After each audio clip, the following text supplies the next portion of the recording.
सुंदर गीत का इशारा कैलन है। कौनो लड़का अपने प्रेमिका के बारे में बतावता का बतौलस।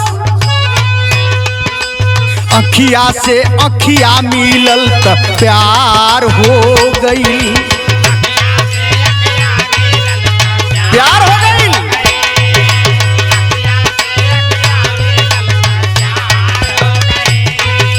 मुस्कियों कर दिल के हमारा पार हो गई।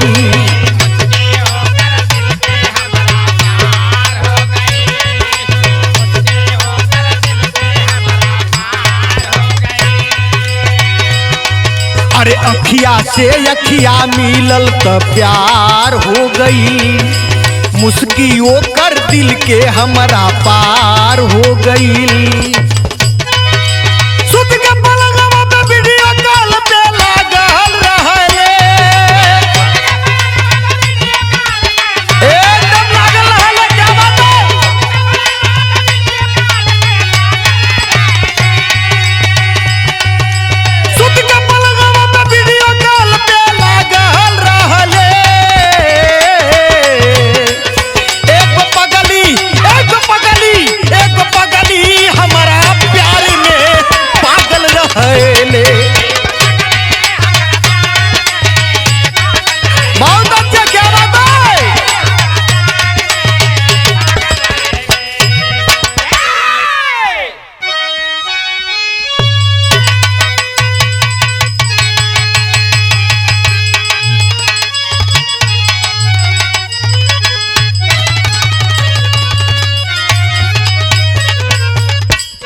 अच्छा बाबूजी, हम भोजपुरी लोकगीत बिरहा गायक जेपी यादव मन्नत स्टूडियो कोलघाट से इरफान भाई के देख रेख में एक बिरहा आपके बीच में भेजत बानी।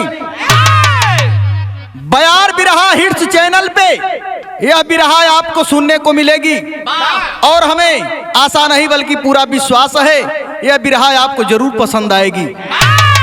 4 लाइन भूमिका से शुरुआत बा का बा।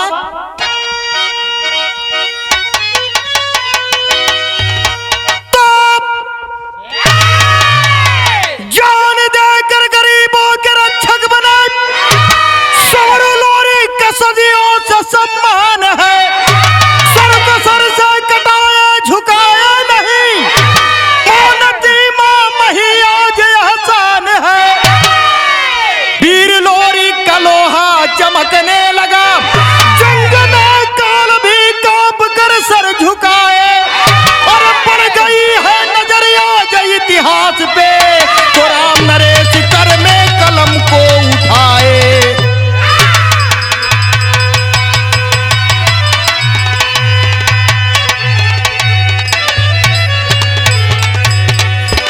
पड़ गई है नजरिया जो इतिहास पे, तो राम नरेश कर में कलम को उठाए।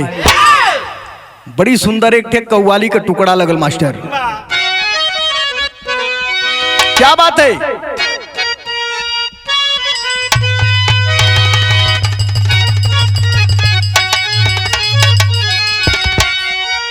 देखा तनी पुरान चीज हमके बड़ा पसंद आवले। कौन चीज पुरान? जैसे पुरान गुड़, पुरान चाउर और जाने ला पुरान मेहरारू। वाह भाई, एक एक पत्ता बढ़ल रहबा तू। कभी जी कहला बदल दे, हम करी नहीं कभी जी हमके तनी रह जाएगी। उहे कव्वाली टुकड़ा हकाबा।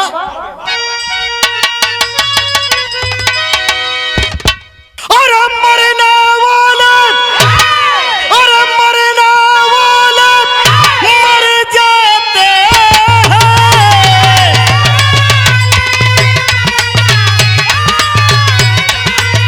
बहुत अच्छे, क्या बात है।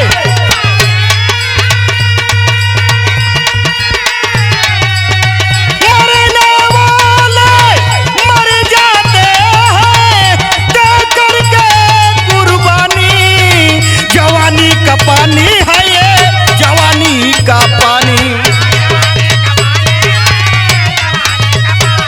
बहुत अच्छे, क्या बात है।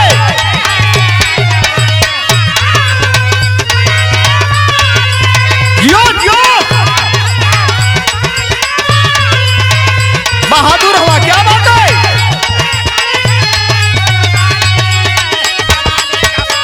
वाह वाह वाह।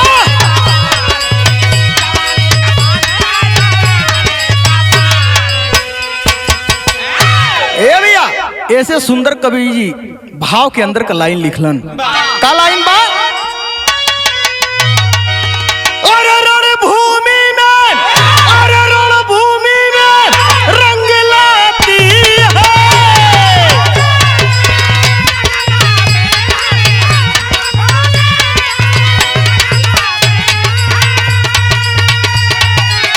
रणभूमि में रंग लाती है, वीरों की मर्दानी, लहू की कहानी है ये, लहू की कहानी।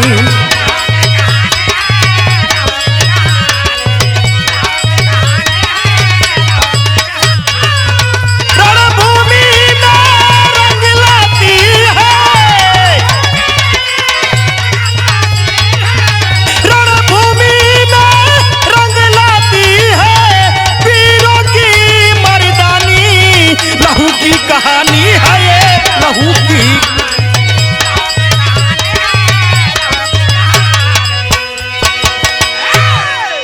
यही से हमरे कहानी की शुरुआत बा।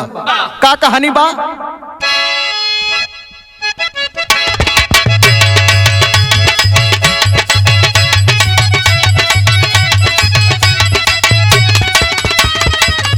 बाबा उत्तर प्रदेश में बांदा जिला की हाल सही। उत्तर प्रदेश में बांदा जिला की हालत सही, जहां भूचाल सिंह ने किया बवाल सही।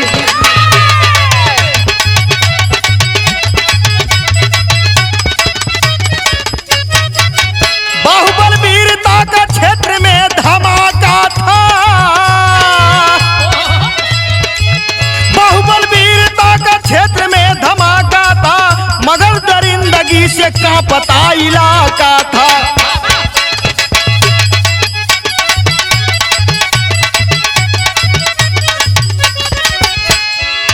वहीं पे रामू केवट जाति का मलाह रहा, वहीं पे रामू केवट जाति का मलाह रहा, गहन गरीबी के चलते बड़ा तबाह रहा।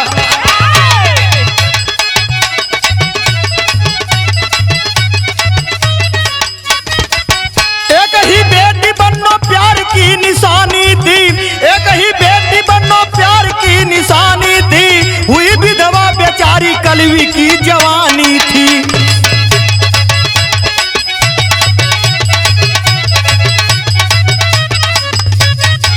समय से जूझती बेटी को वह जिलाई है, समय से जूझती बेटी को वह जिलाई है, सयान हो गई बनो उमंग छाई है।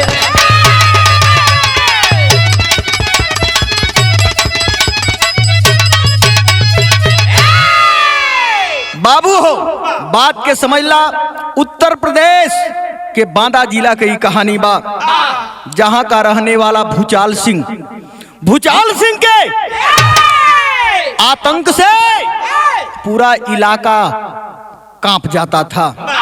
लेकिन गौर करेंगे बाबू, वही जग का रहा वाला रामू केवट, एक मलाह जेकर नाम बा रामू, और बीबी का नाम कलवी बा, एक ठबिटिया बा जौने का नाम बन्नो बतावल गल। लेकिन गौर करेंगे बाबू, यहर एक बिटिया का पैदाइश भइल, बन्नो का पैदाइश भइल, यहर रामू केवट ए दुनिया के छोड़ के चल गिलन, दुनिया के छोड़ के चल गिलन बाबू। लेकिन यहर देखें कलवी भरल जवानी में बेचारी विधवा हो गई, इनकर उनकर चौका बासन कई के हो बाबू, अपने बिटिया बन्नो के पाल पोस के सयान कैली। जब जवानी के दहलीज पे कदम रखली हाँ, तई भल की बिटिया सयान हो गई, इनकर शादी कर दी हल उचित है। बिटिया के शादी के दिन पर गल बा, हर देखा है एक दिन भूचाल सिंह घोड़े पर सवार होकर के निकला है और बन्नो दरवाजे पर खड़ी होकर के बार झाड़त रहल। वही समय भूचाल सिंह का नजर पड़ गई। और जब भूचाल सिंह का नजरिया पड़ल हो बाबू तो घोड़वा के पावर ब्रेक ले लेलस। घोड़ा को मोड़ करके फिर आया है और बन्नो दरवाजे पर बाल झाड़ रही है। बन्नो देखला हो बाबू, भाग करके घरे के अंदर चल गई। भाग के घरे के अंदर गई। जब बिटिया भाग के गईली तो कलुई सोचला का बात बा कि हमार बिटिया दौड़ के घरवा में आईली हो, कोनो बात बा का। आज कलुई घरवा में से बहरवा निकरनी। जब बहरवा निकरनी हो बाबू तो भैल का एक लाइन यहाँ गीत लगल। अरे गवाना कराई पिया घर बैठवाला, अरे अपना कोई लरिया में लगली रे कि निर्मोही दगा दे के अरे भागली रे, निर्मोही दगा दे के। क्या बात है?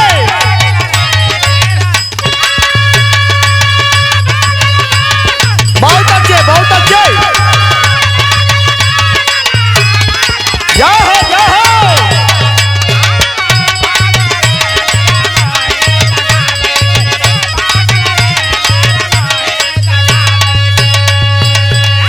लेकिन बाबू हो गौर करेंगे, आज जब नजरिया पड़ल बा भूचाल सिंह का तो भैल का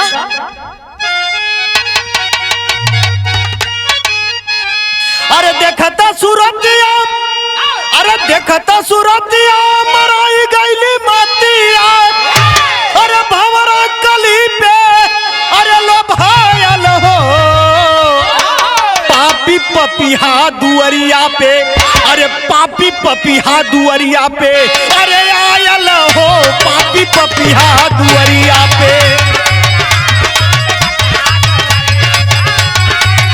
बाबा क्या बात है?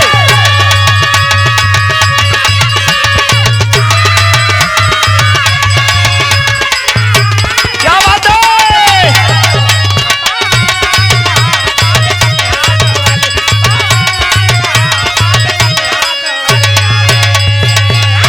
अरे कलुई से बोला, अरे भूचाल वही छनवा, अरे भेज दी है बन्नो क्या हमारा भवनवा।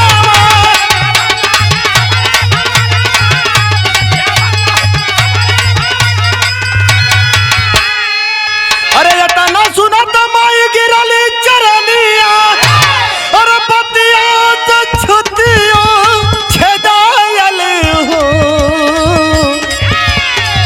पापी पपी हाथ दुअरिया पे आयल हो पापी।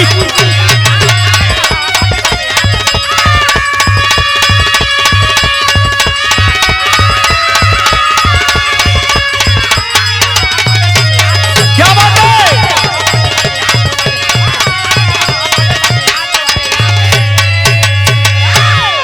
ए बाबू, आज कलुई आके जो ही दुअरिया पे खड़ा भइली है, भूचाल सिंह इशारा करता है, क्या कलुई तुम अपनी बेटी को आज शाम को हमारे यहाँ भेज देना।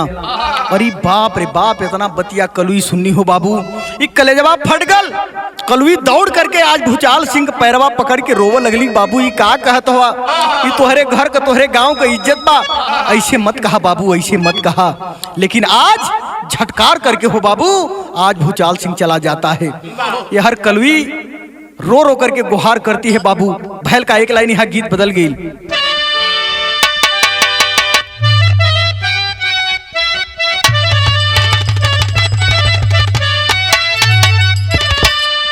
आया है बाबू, यार कलुई गुहार करत थे, कापत थे हो बाबू, रोवत थे, आंख से आंसू चलत हो। वो समय का बात कवि जी लिखलन,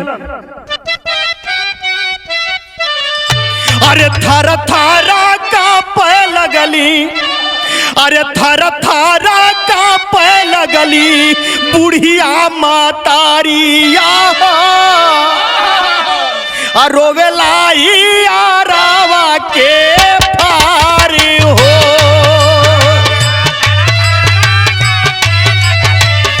बुढ़िया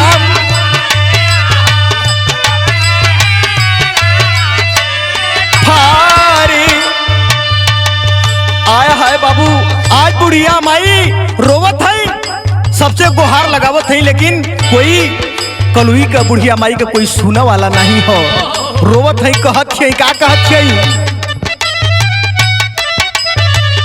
अब कैसे बिटिया के बची है जतिया हो, अब कैसे बिटिया के बची है जतिया हो, लौकला कौनो आधार हो।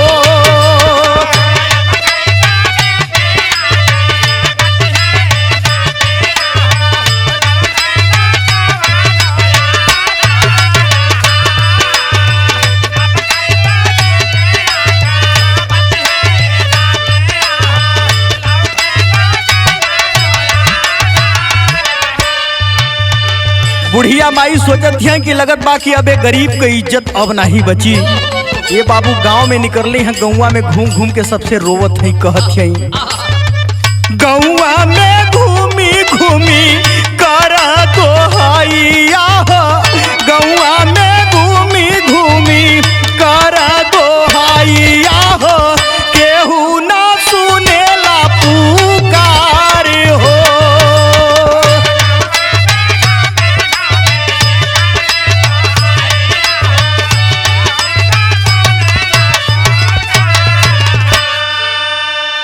ए बाबू गौर करेंगे यार, बन्नों के शादी के दिन एकदम करीब बा, 3 दिन का समय रह गई बा, लेकिन यार देखें बुढ़िया माई का कलुई का सुना वाला कोई नहीं हो। लेकिन अचानक हल्ला मच गल। का हल्ला मचल? बिरहा में एक लाइन गीत बदल गई मास्टर भैया। बाबा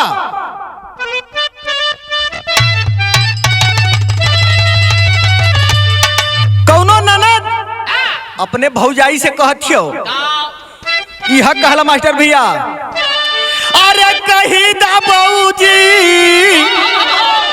भैया जी से, अरे कही दा भौजी भैया जी से, दे देता गावा नाराम। बाबा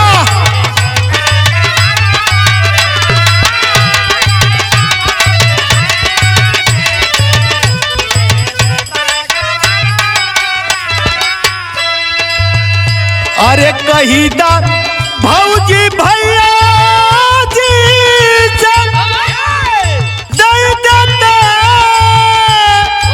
गान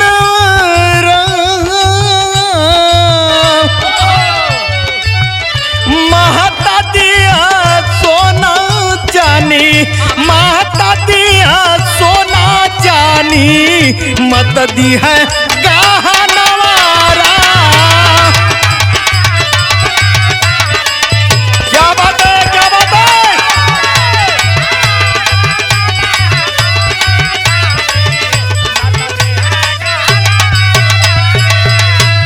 बाबू हो, लेकिन गौर करेंगे हर गौवा में हल्ला मचल बा कि पत्थरीगढ़ से लोरी के लड़ाई कह के आवत हो। वो समय का भाव कवि जी लिखलन, अरे पत्थरीगढ़ से लोरी कइला, अरे बाबू पत्थरीगढ़ से लोरी कइला, अले केला सा करिया राम।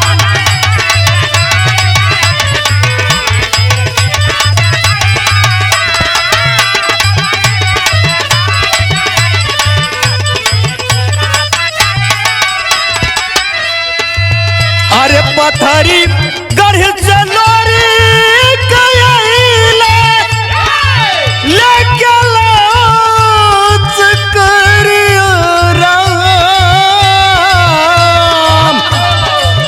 ये तना में पाई हो गईली, ये तना में पाई हो गईली, कालुई खाबरिया राम।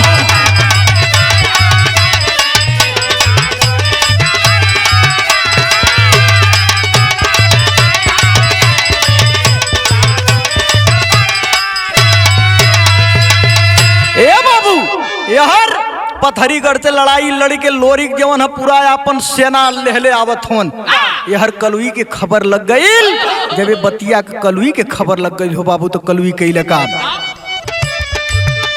अरे गरदा उड़ावत आवे घोड़ा के सवरिया राम तो बनी के बौरहिया कलुई रोकले डरिया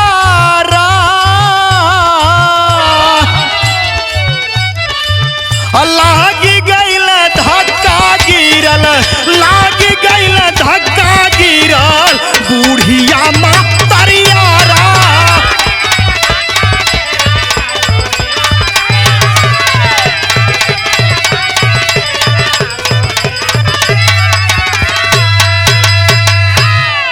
आया है बाबू, गौर करेंगे। आज लोरी के सेना के बुढ़िया जाके हो बाबू अगवा से रोका लगल, अगवा से रोका लगल, एक ठे घोड़ा से धक्का लगल, बुढ़िया माई गिर गईली और तबले नजरिया लोरी के पड़ गई। जब नजरिया लोरी के पड़ गई तो घोड़वा के मोड़ के अइला हाँ बुढ़िया माई के गोंद में उठा लेलन। जब गोंदिया में उठा लेलन बाबू, वो समय आज बुढ़िया माई हो लोरी के पैरवा पकड़ के रोवत है। बिरहा में गीत फिर बदल गई।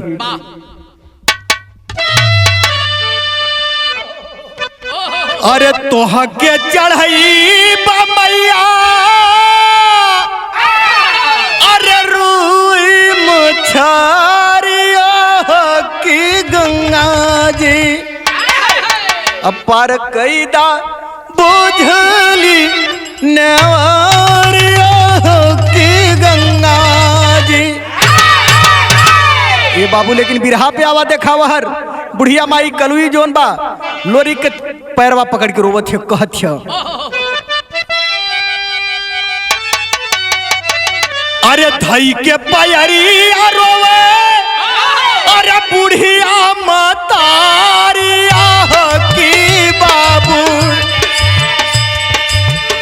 धई के पैरिया रोवे बुढ़िया मतारिया की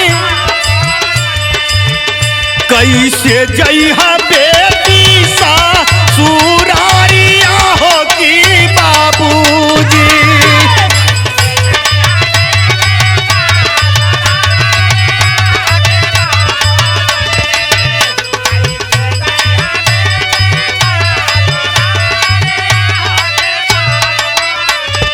आय है बाबू बुढ़िया माई रोवत है, एक तरफ बतावत है।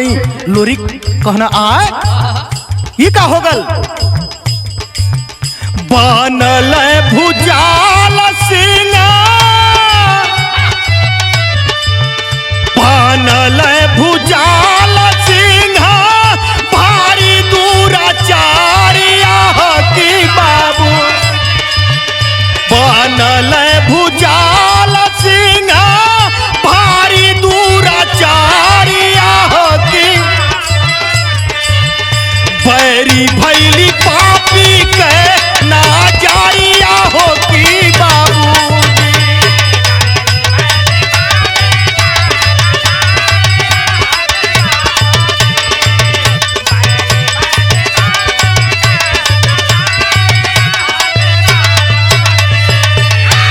आया है बाबू कलुई जब रो रो के सारी बतिया के बतौली हाँ कि बाबू भूचाल सिंह हमरे बिटिया बन्नो के बलौले बा ओकर इज्जत लूटे के खातिर।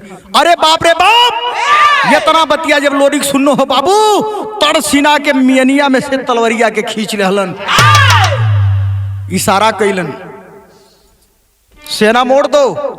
एटे बगीचा लौकत हो समनवा, कहला कि सेना घुमावा बगीचा में चल के आराम करा, एकरे बाद जवन हुई तो फरिया जाई। बिरहा में डेरी लगल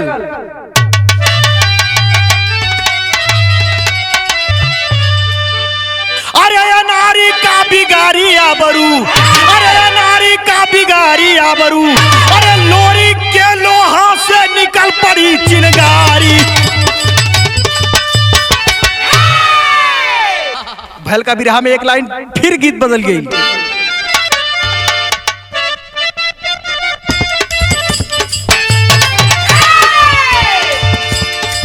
हम गवानावा नहीं जा, हम गवानावा नहीं जा, पीछे पड़ल यही रबिया पीछे पड़ल यही रतिया मनवा हम गवनवा नहीं जाओ।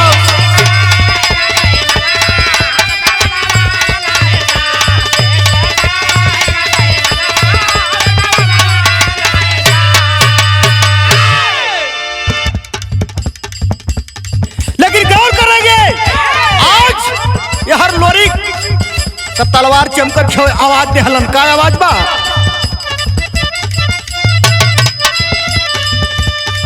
कैसे डूबी मनवाना कैसे डूबी मनवाना गरज जदुवंशी बलवनवा गरज जदुवंशी बलवनवा कैसे डूबी मनवाना।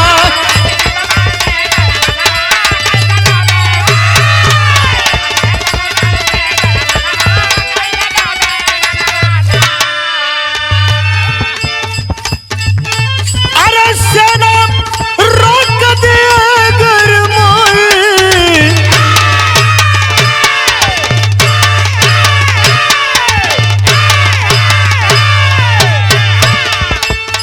करबा भूचाल से हम लड़ाई करबा भूचाल से हमरा करबा भूचाल से हम लड़ाई करबा भूचाल से हम लड़ाई रण में काटिले बगरदनवा रण में काटब बगरदनवा कैसे डूबी मनवाना।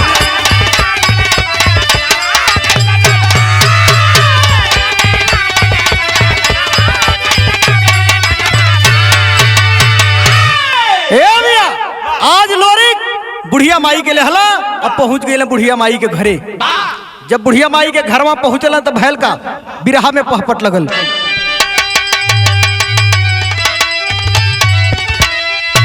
अरे गईला लोरी अरे गईला लोरी अब बुढ़िया के भवनवा लाल नयनवा बा अरे आके बन्नो गिर गईली चरणवा लाल नयनवा बा।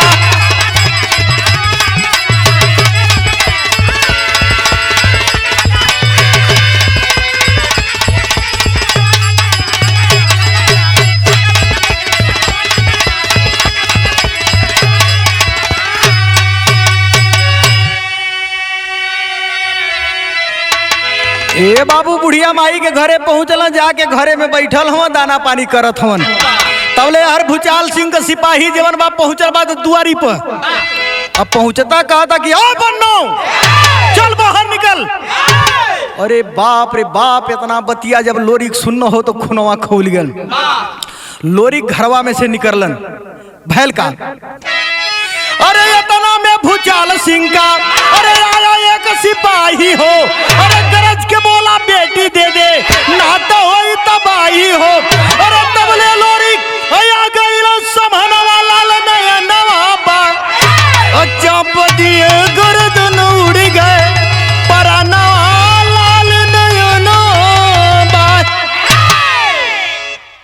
खून खौल उठल लोरी का घरवा में से निकलना और घोड़वा पर से खींच लेलन और खींच के ठेगुनवा लगा के चाप दहलन मम्मा को भक से परनवा उड़ गल और वही घोड़वा पे लाद के रिटर्न भेज देलन।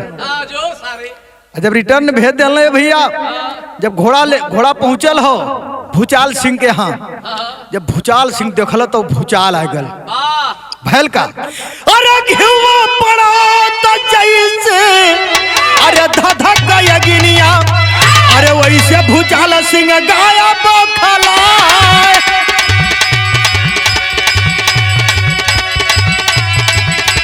सनवा सजा के आई गई संभाला।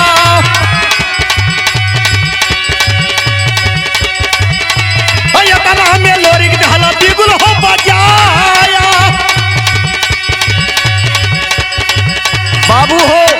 एक तरफ भूचाल सिंह अपन सेना लेके चल दहलस और दूसरे तरफ हर लोरी का सेना तैयार हो। दोनों तरफ से सेना तैयारी है तब ले हर लोरी के बिगुल बजा देहलन। और जब बिगुल बजल तब भैल का अरे खच खच गवा चल हो तबला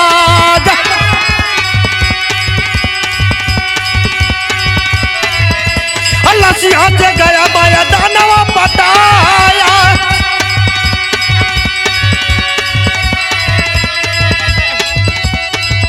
अरे गिरला भूचाल सिंह पीछे माया दानवा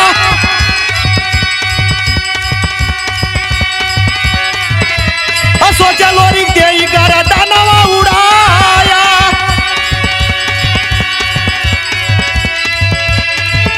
ए बाबू लड़ाई होत लड़ाई होत बा। खचाखच तलवार चलत छो, दोनों तरफ से गर्दन धड़ धड़ धड़ धड़ उड़त हवन। लेकिन ये हर देखा भूचाल सिंह के लोरी उठाई के पटक के चाप लेना, सोचला कि उड़ा दे, लेकिन फिर रोक लेना, कहला कि नहीं मारा बेके तब ठीक ना लौआ परछऊ के चाहिए ना, कहला मार दे तो लौआ के परछी हो समस्या हो जाई। ए भैया ये हर लोरी जौन बा की बंदी बना के लेके चलल हन, बंदी बना के लाया बुढ़िया के घरावा। अब बोले है भूचाल सिंह से बतिया सुनाया, आज यही बिटिया के माना तू बहिनिया, हथवा में दिए तब रखिया बनाया। अरे तबले अरे बाबू तबले दुआरे आई गईली बरतिया, दुल्हा के साथे गईले सवरू देखाय बोला।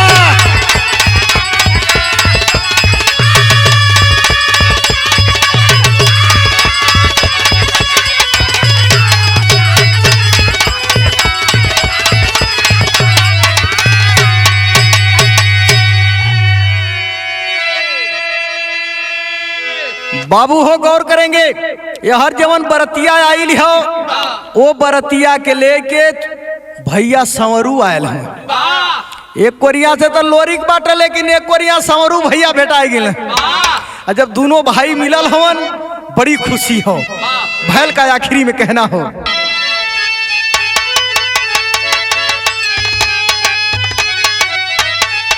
अरे रक्षक बन के, अरे रक्षक बन के शादी तब रचावे बिरवा, और समधि बन के भाई भाई घर मिलावे बिरावा।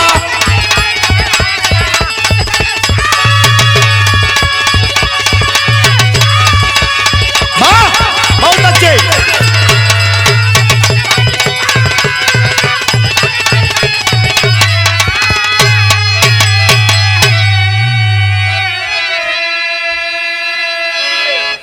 दुल्हा का बाप बने संवरू जुझरिया, दिए कन्यादान लोरी अधूरले नजरिया। और भूचाल सिंह से अल्लाह तब पर बिरवा, समधि बन के भाई भाई घर मिलाओ बिरवा। वरिया दुल्हा का बाप सौरू बाटन, हर जौन बा बिटिया का बाप जौन बा लोरी के बन के हो बाबू। दोनों भाई हंसी खुशी ब्याह करौलन। अब भूचाल सिंह से लावा पर छौलन। अब भैली विदाई बनो चूमली चरनिया, और सवरू लिया के तब गईल दुल्हनिया।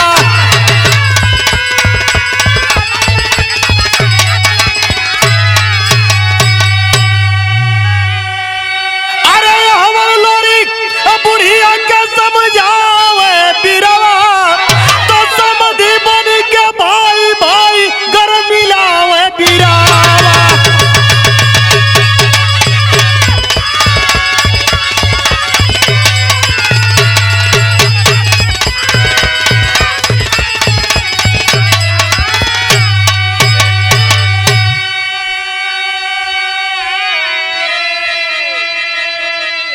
हंसी खुशी विदाई भइल। संवरू दुल्हन बना के बन्नों के विदा करा के घरे लेके गईलन। यार बुढ़िया माई के समझावत हवन लोरिक, समझा बुझा के बाबू और सेना के फिर तैयारी कईन। सेना लेके अपने घरे पहुंचला। आखिरी में कहना होगा,